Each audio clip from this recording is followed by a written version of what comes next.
All right, so this will be just some extra stuff here. So I'm going to go ahead. Dad said he wanted to tell a little story, so I'm going to let him go ahead. Pop, go ahead. In 1979, I bought a skidoo. Ryan was born in 1974. He was 5 years old when I bought my big skidoo, and he wanted one. So I bought one from 1981, an Arctic cat, kitty cat. And when I bought it home, I put 1 quart of gas in it, started up, and Ryan, what I did, I had a trailer in high level, and I fenced the yard so he couldn't escape. Because whichever way he was pointing, that's the way he would go. So I made corners around there. I put up boards so he wouldn't run straight into a corner. I put corners so he'd bounce off the boards and go around the corner. So this is fine. He'd get on that thing, close his eyes. Did you hear what I said? He would close his eyes, hit the throttle as fast as it would go, and he'd go round and round the house until it ran out of gas. Then he'd come in the house all proud he ran out of gas. But this one time, our neighbor, he had a little kid, little boy. Keith Hozak. Yeah. He used to come out there just running, and he wanted a ride. So I put a little hook up on the little skidoo, and I put a little sleigh behind there. And Keith would sit on the sleigh. As long as the skidoo was going, Keith would sit on that sleigh. It got to the point where as soon as you started it, Keith would come out of the house, running. Sometimes without even a jacket. Sometimes he would just have his underwear on, jump on that skidoo, grab the little ropes along the side, and just sit there, close his eyes. And then Ryan would go round and round and round until he ran out of gas. By this time, Keith was almost froze to death. Didn't have enough brains to let it go and go home. This one time, I went outside, and Ryan was coming around the corner, and here's Keith dragging on this sleigh. The rope was around his neck, and Ryan was just dragging him. He could have killed him. So anyway, I stopped Ryan, unhooked Keith, and he didn't even go home. He just jumped on a sleigh and sat there again like for another ride. Like that guy was 3 sheets short of a load. Yeah, Keith Hozak.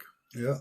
I remember actually the funny Keith Hozak story I remember was when he hit my Aunt Lynette. My Aunt Lynette was only a couple months older than me, and we were playing in a sandbox that my dad built for us. And Keith, for some reason, he reached over and we had a meat tenderizer, and we were using that to make the crenellations on a sandcastle. We wanted to make it look more like a castle. But he picked up that meat tenderizer and he hit my aunt in the back with it. It made her cry.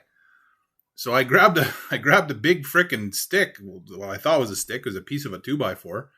And I whacked him over the head with it. And I whacked him hard enough that I remember he was bleeding out of his ears and he was pretty buggered up. So he went, Lynette was crying. She went running in the house and tattled on me. So I went running and I hid underneath the steps of the trailer. And I remember my mom and dad coming out onto the steps, and I was sitting underneath the trailer, and I heard my dad say, I hate like hell to give him a licking because he was sticking up for his auntie. And, I want to encourage that. But he can't go around hitting other little kids with a fucking 2x4 on the head. Now I got to give him a licking. And right after he said that, he yelled, Ryan, come out. I'm not going to give you a licking. And I was sitting on the steps looking up at him thinking, you son of a gun. I'm not coming out of here no matter what. So I sat underneath there for about half an hour. The dad was getting pissed off because they couldn't find me. So finally they went and they opened the door and let my dog out. I just got a puppy a couple months before that. And the little bugger, he's just such a traitor. First thing he did is he come running under the steps and found me. So then I came out and got my licking. But anyway, it's funny that Keith Hozak, we had lots of Keith Hozak stories growing up because that kid, it's a miracle that he made it to adulthood anyway. But that was a pretty good story. The other part of the story that Dad doesn't tell is he's also the one that showed me how to take the governor off that machine. So those kitty cats, they had a little piece in there that prevented you from going too fast. If you hit the throttle, it would only go so far. Well, my dad showed me after a couple of years of having that sled, I was getting kind of bored with it because it wouldn't go as fast as I wanted to go. So Dad showed me how to take a string and tie it to that governor. And if you pulled on that string, it would lift out the accelerator and you could go faster. Not really something you should be showing a 7-year-old, but it made riding that sled a hell of a lot more fun anyway. But yeah, no, I had a pretty good childhood growing up, and I tell people that all the time because, I mean... And he wrecked every spruce tree I planted at my mother's. Grandma was so mad. They planted rows of spruce trees by the driveway, and I don't know why, but those spruce trees just offended me. So every time I would be riding my skidoo, I would drive over top of those freaking spruce Kill them all. trees. Oh man, yeah, good times. Anyway. So I'm going to go ahead and cut this one off now, but what we'll do is we'll probably do a couple more of these just because I think they're pretty funny. Dad's got lots of good stories, actually. There's lots of things that happen up here, just ridiculous stuff. Next time, maybe I'll get him to talk a little bit about his friend Les. He had this buddy that should have died probably 30 times before they were 30 years old. And the most ridiculous stories. And if you weren't there, you just wouldn't believe them. But anyway, maybe I'll get him to talk a little bit about my Uncle Charlie too, because my great Uncle Charlie had some pretty good stories. All right, well, that's it for today. We'll get some more stuff going after I get these edited. All right, so this is Ryan Belrose. I'm doing my first episode of my podcast, and I thought for the episode, what I would do is I would interview my dad. So it's Mervyn Belrose. He was... Well, I'll let him explain it to you in his own words, but he was basically somebody that's been involved in Métis politics for much of his life. He was one of the first people in the Appeals Tribunal. He was one of the founding members. He helped write the Métis Proclamation, and he's been involved in Métis rights for a long time. So here's my dad. Mervyn, you want to say hello? Hello. So now for some of you that don't believe he exists, now you've actually heard him talk. So what I'm going to do is I'm going to start off by, I put a bunch of questions online. I let people ask questions. So the first question, Dad, for you comes from a friend of mine named Gav Kostanov. He's from Israel. He asked, how has the situation of the Métis people improved or deteriorated in your lifetime? And what do you attribute that to? Well, it improved that we own land now. The government could never take away our land. We got that entrenched in 1989 with the federal government, the provincial government, and they could never tax our land, so they could never have a legal toehold on our land. So no matter what happens, we are guaranteed in our lifetime to have a home base. Any place else in Canada, if you have land and you don't pay taxes, your land goes up for taxes, the government takes the money, takes the land, and you're off the land. You don't own it anymore. Yeah. So that's the one real reason that I actually worked toward getting this land base for the Métis people in Alberta. There's 8 settlements. In our settlement here, there's 125,000 acres. There's probably about 800 members here. We have a large supply of land that's not taken. But there, on the other side of the coin, we have other Métis people. As long as you can prove your Métis heritage, you can move to this settlement, get land, and you could live here safely, out of the reach of the government to take your land. Dad, so that's the next question. My friend Taz Augustine, she's a Cree elder. She lives in Edmonton, I think. Or she was living in Edmonton. I think she might be out east now. She asks, what makes a person Métis? Well, what makes you Métis is what kind of heritage do you have? Do you live the lifestyle? And what we go by is, are you related to the Red River? Yeah. So it's the same thing that we always talk about. So them three things is what is the main basis of your Métis heritage. Where did you come from? Do you practice what you preach? And do you live the same lifestyle as we did years and years ago? Okay, that's pretty much okay. Now, of course, because I put this online, you're always going to get a few of these. Some of them are kind of silly questions, but I told them I'd ask them. So, do pineapples belong on pizza? No. All right, so my dad and I have a strong disagreement on that one because I like pineapple on my goddamn pizza. All right, now I got another one here, Dad. This is a good one. I like this. Would you share some insight on how to create more allies between Indians and Jewish people? That comes from my friend Avram Davis. He's a rabbi. I believe he's living out on the West Coast. How could we improve on our... Yeah, on being allies. Oh, that would be pretty hard to do. In one sense, if we could start an animal farm in Paddle Prairie, we have all kinds of land.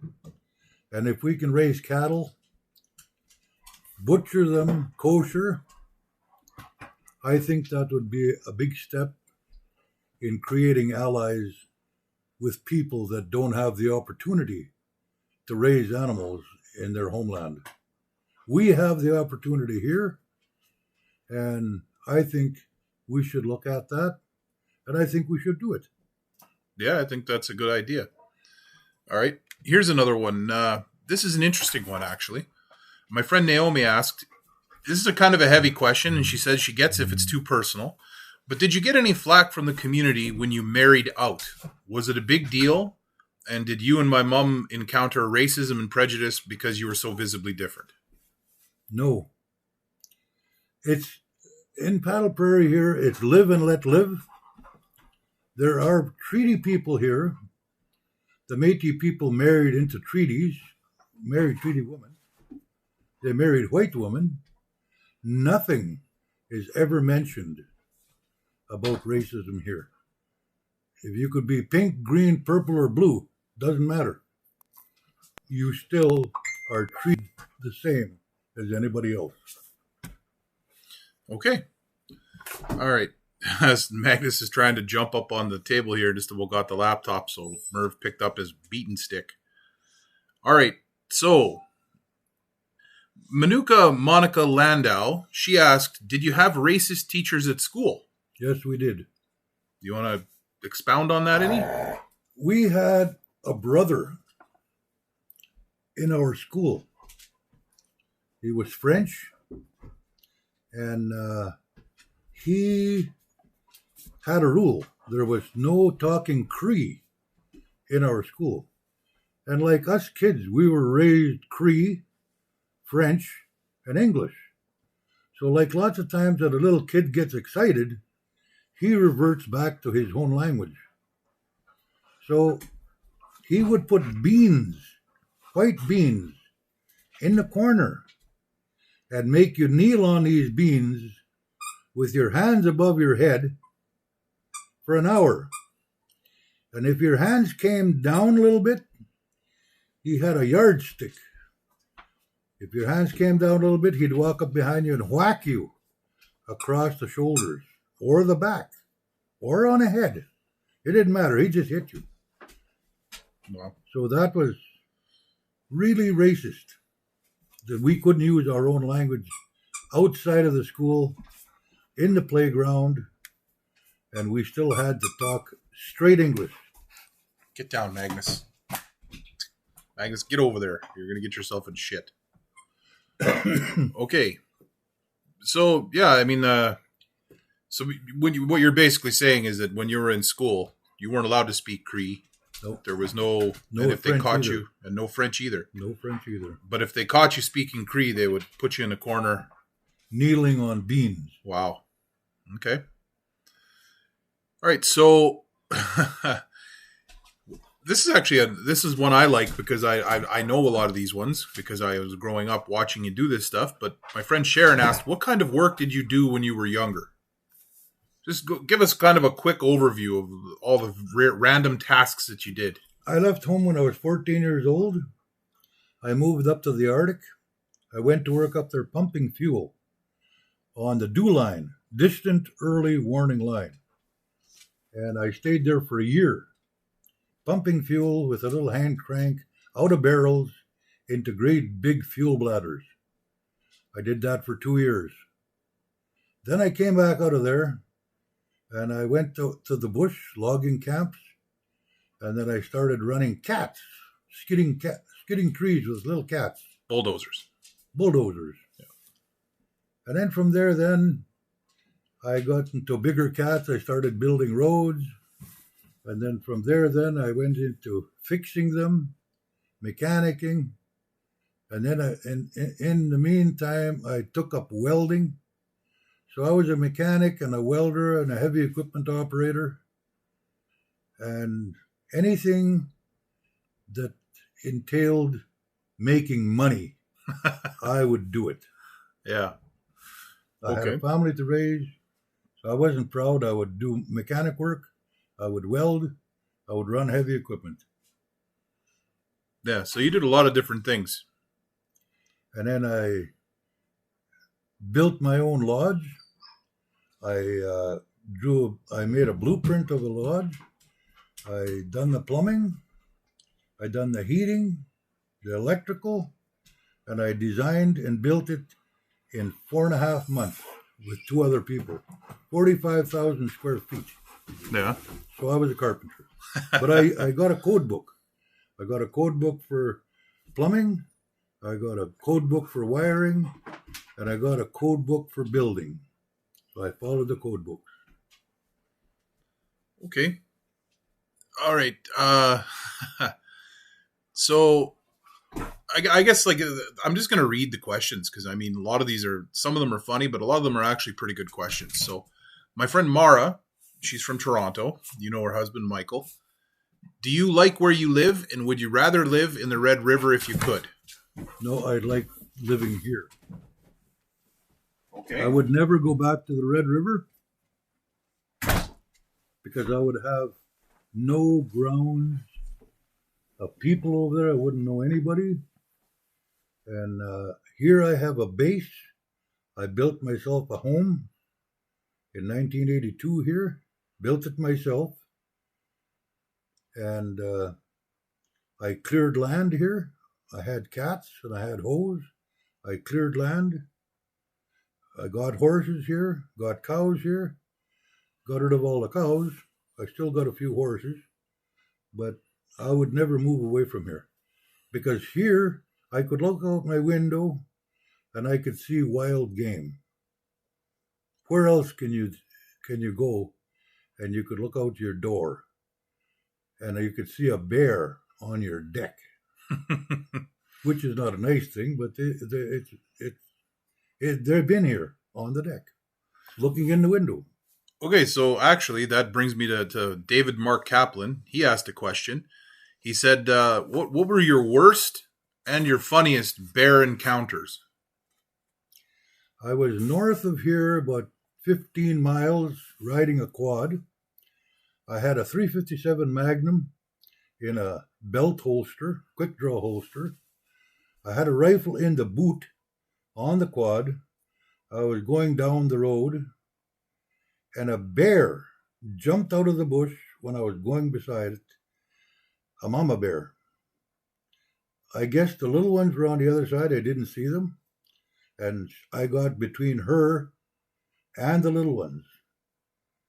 She charged out of the bush, jumped on the quad. I bailed off the quad, grabbed my pistol, and as she was coming over the quad, I shot her 3 times in the head with the .357 and I killed her.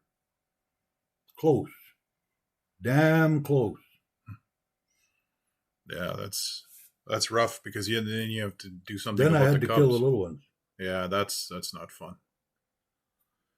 Okay, so have people changed much since you've been up here? Yes, they did. They changed a lot, and it's not for the better. People nowadays, you can't trust. You can't leave stuff outside. There are people out there that will come into your yard and pick up stuff and take it away, and they'll sell it. There's lots of drug related issues around here, so they'll do anything for money to buy more drugs. And it used to be when you made a deal with somebody, you shook their hand. 5 years later, the deal was still a deal.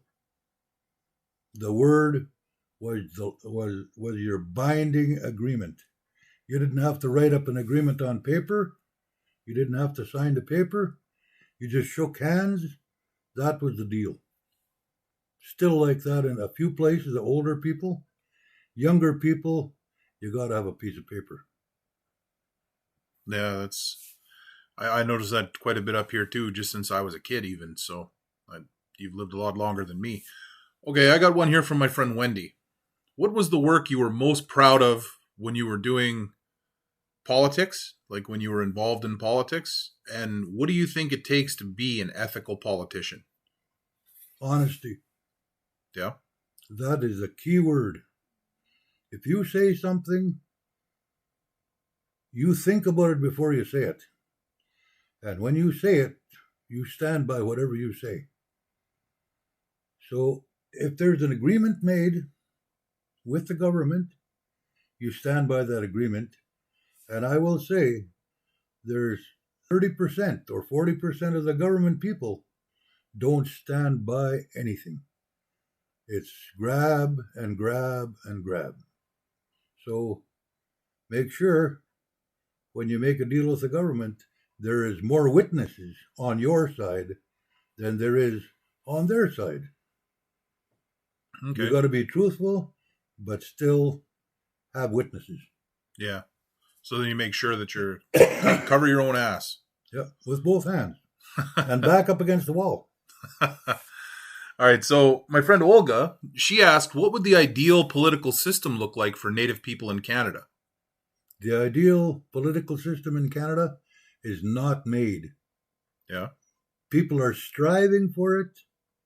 They don't even know what the hell they want, but a lot of them think I'm equal. And there's a lot of them out there that think I'm more equal.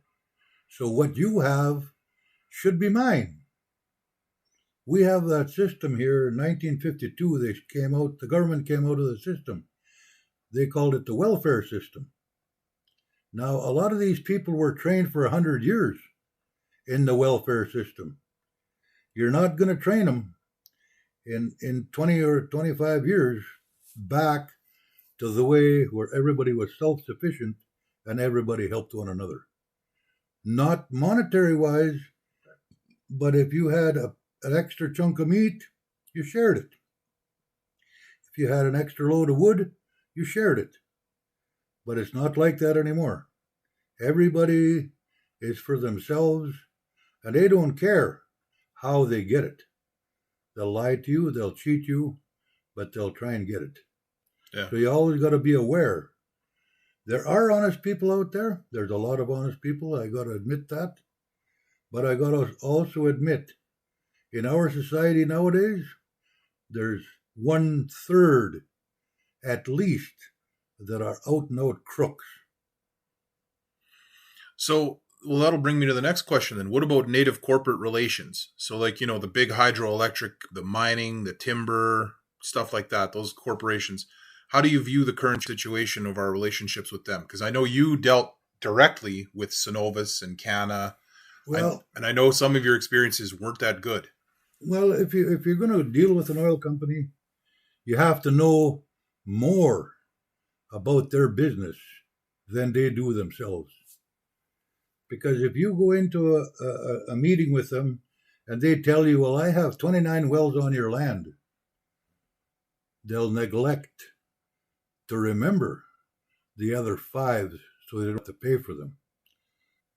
So you always got to know exactly how many wells they have on your land, how much road they're using on your land, and how many remote meter shacks there are on your land.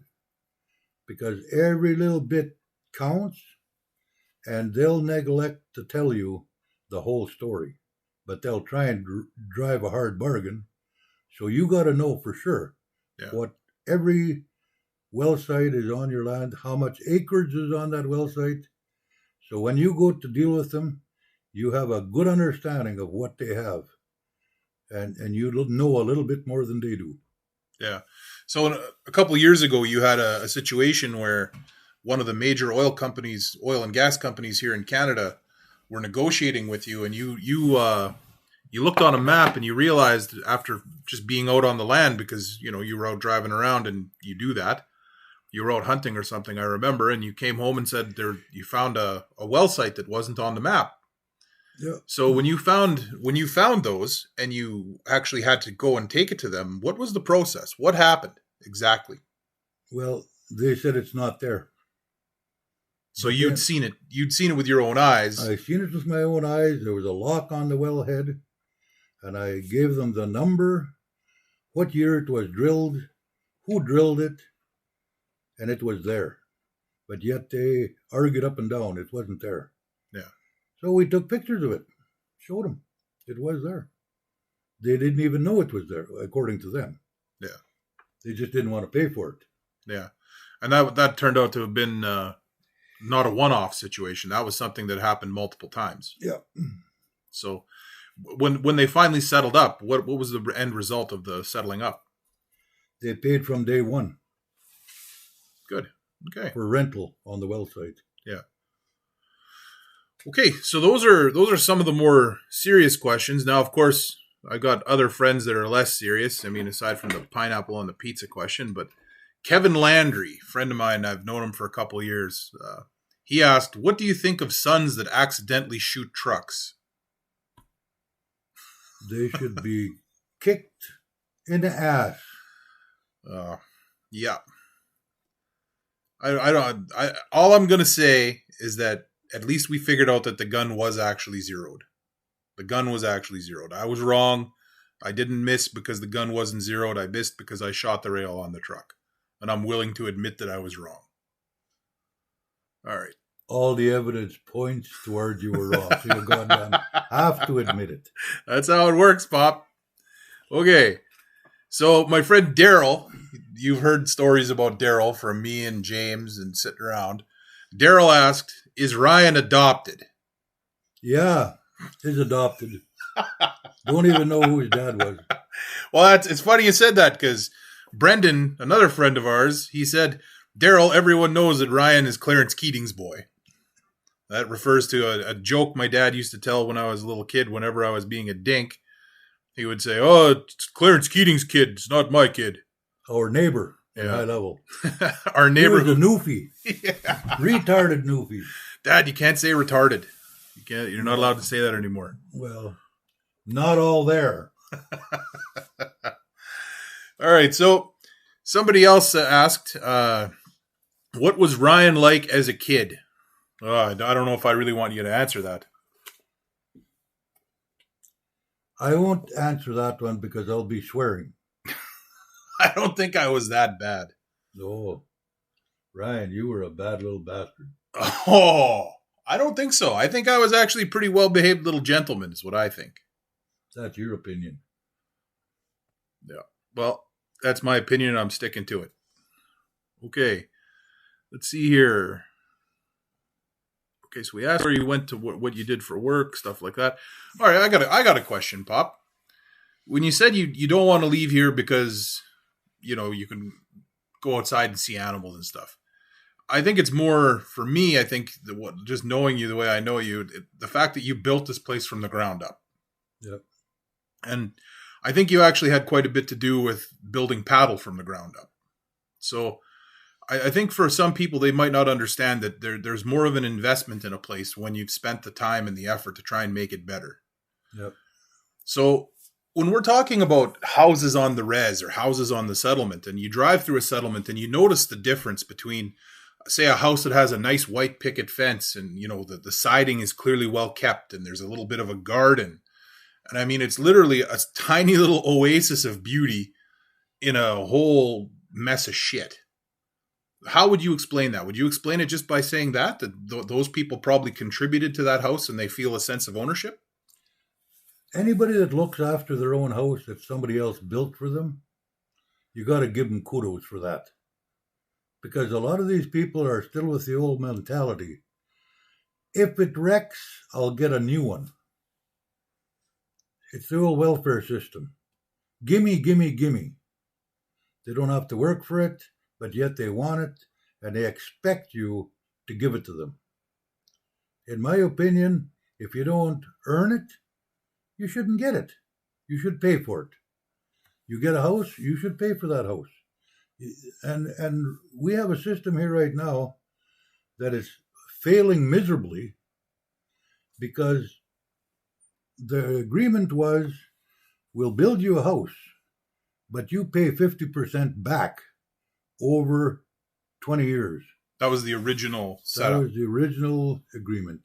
So at least we got some money back to build more houses.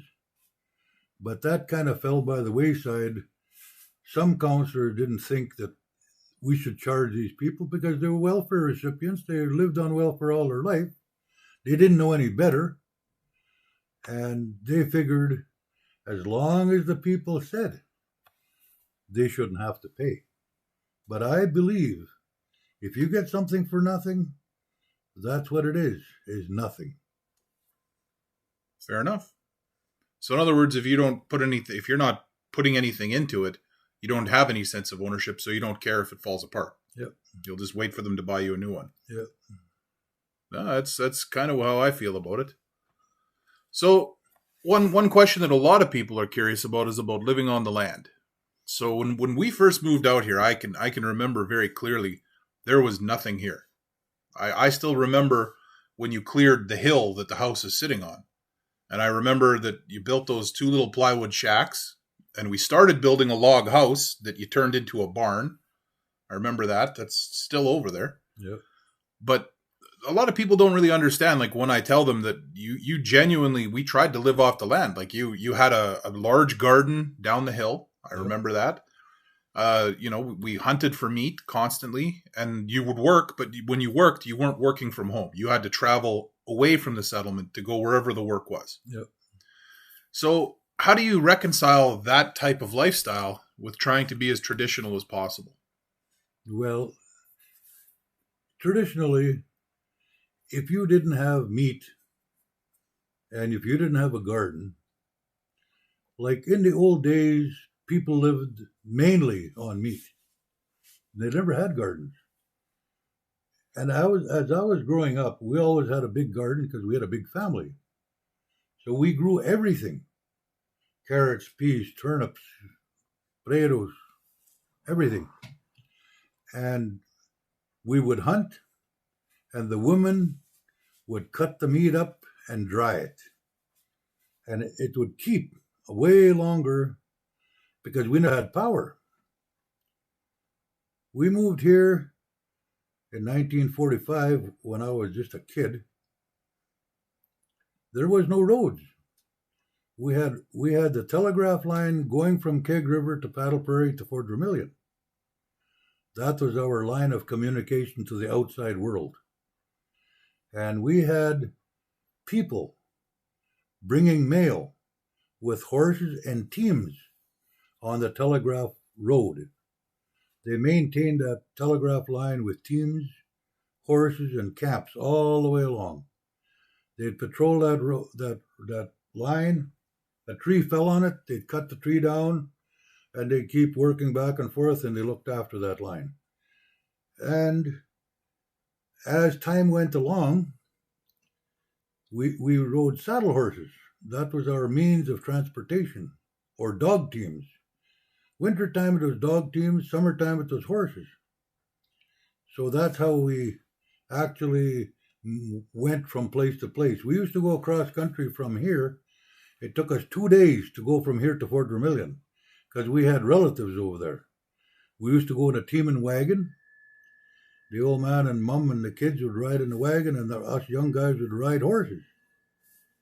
So it would take us 2 days to get to Fort Vermilion. Just for, like, so for comparison, how long does it take us to go to Fort Vermilion now? 2.5 hours. Yeah. And there's a ferry, so we can cross the Peace River. Yeah.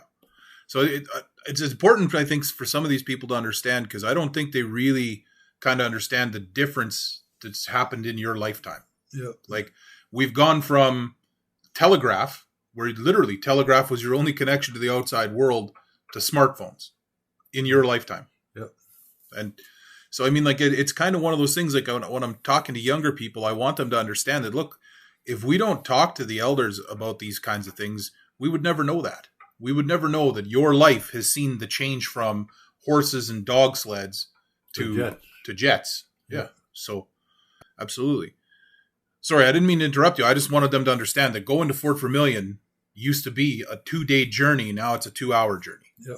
So what other kinds of things back then, like, that were quite a bit different? Like, you didn't have refrigeration, so obviously you wouldn't have had frozen food. You didn't have... We never had power here until in the 70s.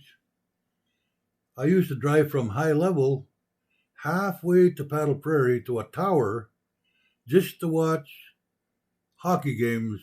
And I had a little light plant and a little TV that I used to sit in the back of the truck, and there was people all over wanting to plug into my power plant so they could watch the hockey game. And we used to drive 25 miles to watch the hockey game on a little 8x10 TV screen with a little Honda light plant. Yeah. And you probably only got Montreal games, eh? Montreal or Toronto? I don't know. Can't even remember. Yeah. Yeah. It's I know that when I was a kid, we only got to watch Montreal on Hockey Night in Canada. But we did have a radio when I was a kid growing up.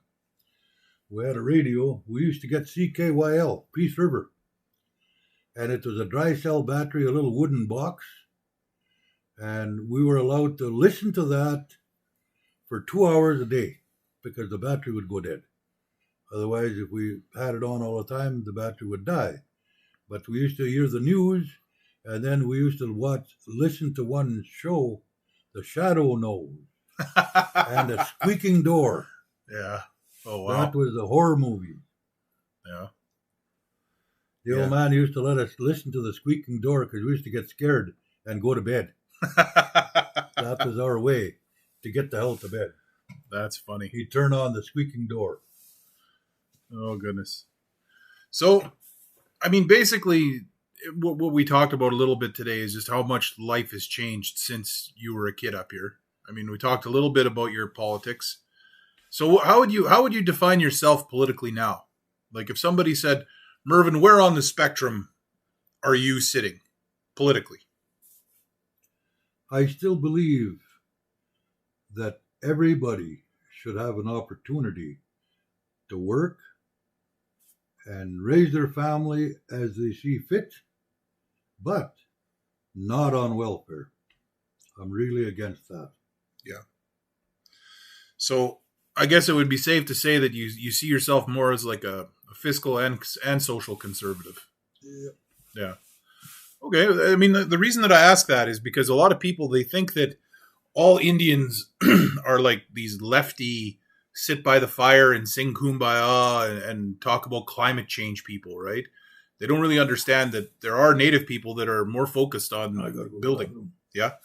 So anyways, that was me talking to my dad, and that'll be the first of a few different conversations, but hopefully we answered a few of your questions. I'm going to try and keep these to around 33, 34, 35 minutes. This one here is at about 32, so I'm gonna finish it off now. Then I'm gonna go do some editing and try and get this put up. All right, I hope you guys enjoyed this. It was actually kind of interesting for me to get to sit and listen to my dad. All right, bye. Sound check. Sound check.